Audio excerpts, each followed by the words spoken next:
mois de septembre, au bout du troisième trimestre, le volume global d'investissement sur l'immobilier tertiaire, donc c'est-à-dire qui comprend le bureau, le commerce et puis la logistique, avait baissé globalement, on va dire, de l'ordre de 25%, hein, ce qui est une chute, hein, pour ne pas reprendre le mot tout à l'heure, un repli, mais quand on compare volume de locatif bureau parisien de 50%, c'est quand même beaucoup plus minime. Pourquoi? Plusieurs raisons.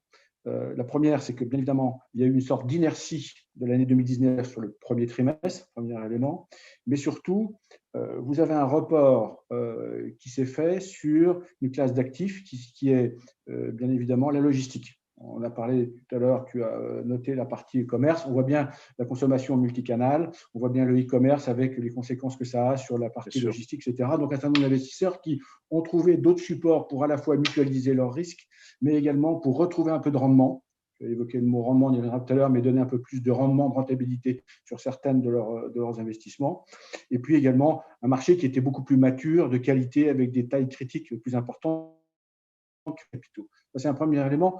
Donc, même si on a eu moins 25% globalement sur l'immobilier tertiaire de baisse 3T 2020 par rapport au 3T 2019, il se trouve qu'en logistique, le marché est à peu près égal. C'est 2,8 milliards cette année par rapport à 2,9 milliards l'année dernière. On voit bien, donc il résiste très bien. Sur le retail, c'était évoqué, je vais être très rapide dessus, mais étonnamment, le retail a fait quasiment cette année, à fin septembre, le même volume d'investissement que l'année dernière, c'est-à-dire quasiment 3 milliards également. Même chose que la partie logistique.